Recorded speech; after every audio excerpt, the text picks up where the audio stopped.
Welcome back. Let's take a look at some sports now. Here's Ayotunde Balogun. This is the ultimate redefined for men.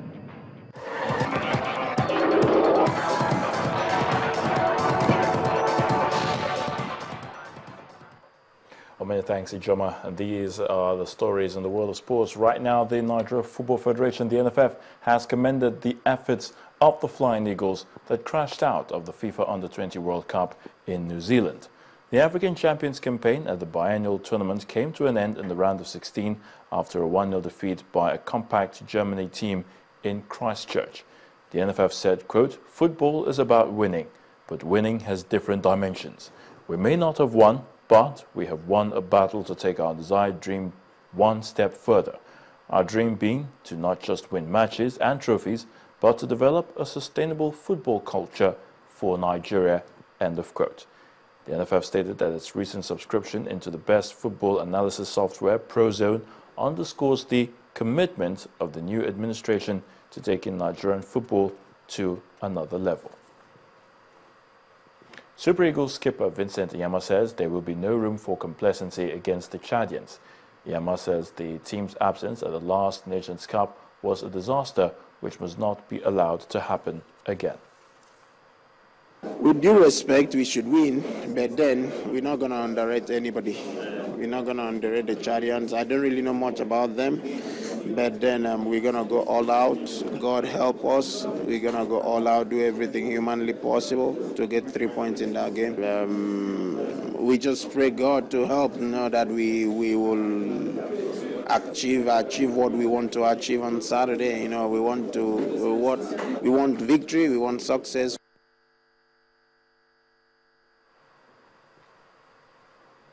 And the election to find a replacement for outgoing FIFA President Sepp Blatter will take place in Zurich between December 2015 and February of 2016.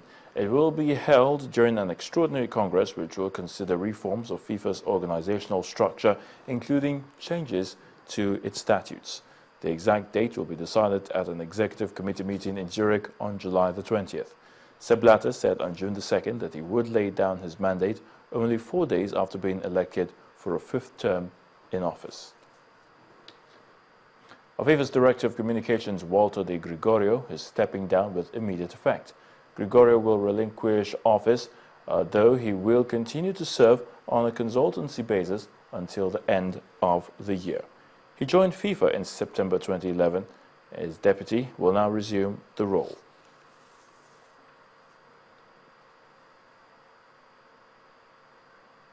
Floyd Mayweather Jr. and Manny Pacquiao shot to the top of the Forbes list of world's 100 highest paid athletes after $600 million in megabout, or the annual sporting rich list showed Mayweather, who also topped last year's list, earned $300 million. Real Madrid forward Cristiano Ronaldo is third, followed by Argentina's Lionel Messi, while Swiss maestro Roger Federer is in 5th position. It's a pretty safe bet as soon as Pacquiao and Mayweather agreed to fight that Floyd Mayweather would be the highest paid athlete in the world this year. It's the 3rd time in 4 years he's been on top of the list, but the money is just staggering once all the money has been tallied up. They're still counting it up, but at the end of the day, this is going to be the richest night in the history of sports. $600 million in revenue this fight is going to generate. That's bigger than the Super Bowl or any other one-day event we've ever had in sports. And Mayweather controlling the purse strings as the co-promoter of the fight and getting 60% of the purse, walked away with a payday more than $240 million from just the fight alone. And that's a wrap on the sports news. I'm Ayotunde Balogun. The news at 10 continues shortly.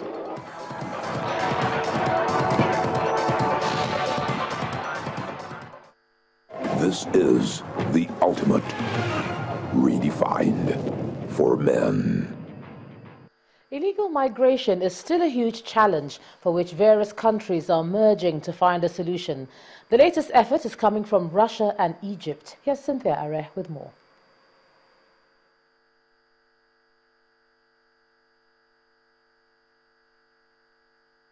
Based on the recent escalation in the Mediterranean crisis, Russia and Egypt have begun the active phase of their first ever joint naval exercise, strengthening the ties between the two states, which were once called allies. The 8-day drills off the Mediterranean coast near Egypt's biggest port of Alexandria include exercises in supply and communication at sea, search operations, all forms of defense at sea, and firing exercises. Then today is June the 11th, the day when the Al Jazeera journalist was supposed to have been tried again in Egypt based on accusations of aiding the Muslim Brotherhood, which is now seen as a terrorist organization by the Egyptian government. Without surprise, things didn't go well for the trio of Peter Grester, Beher Mohammed and Mohammed Fahmy, as the trial date has been postponed again to June the 25th. Finally, then Burundi continues to boil, and it appears as though the heat is too much to handle for the UN Special Envoy to the Great Lakes region. As a result, he's quit his role facilitating talks between rival factions in Burundi's political crisis, but is staying on in his broader regional position. Well, that's the foreign news wrap-up. It's back to you, Enyeama.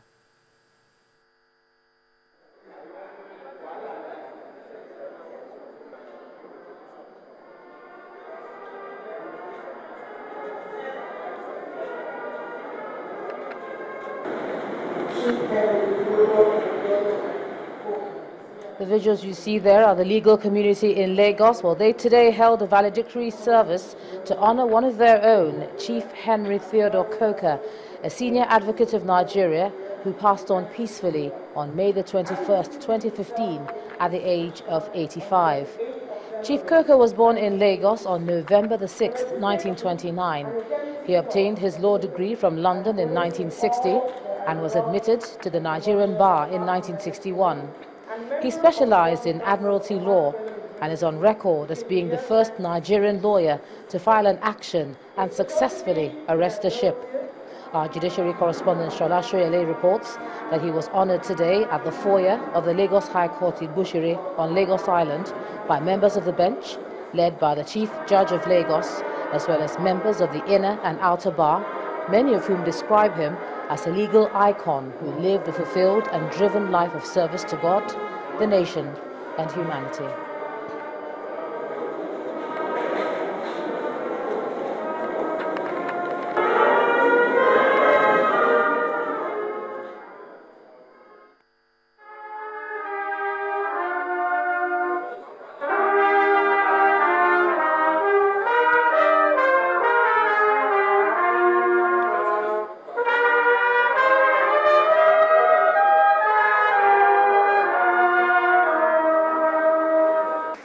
Chief Henry Theodore Okade Coker, SAN, who we celebrate today, was a man of excellence, a legal icon, a diligent and an astute administrator, a man of many parts, who in his lifetime touched and impacted many lives. A role model par excellence, tested and trusted, well loved and admired by his numerous friends and associates. In celebrating the life of this great man, we in the Lagos State Judiciary commiserate with his immediate family, friends and associates within and outside the country. We share in your grief at this time and urge you all to take heart over the transition of your dear husband, father, grandfather, mentor, and associate. Senior Advocate of Nigeria, Chief Henry Theodore Coker, passes on at 85. May he rest in peace. And the main news again. Leaders of Lake Chad Basin Commission countries have agreed to a joint force to fight the Boko Haram insurgency.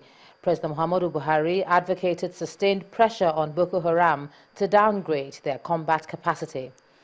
The All Progressives Congress has resolved to sanction its lawmakers who opposed the party's choice of the National Assembly leaders.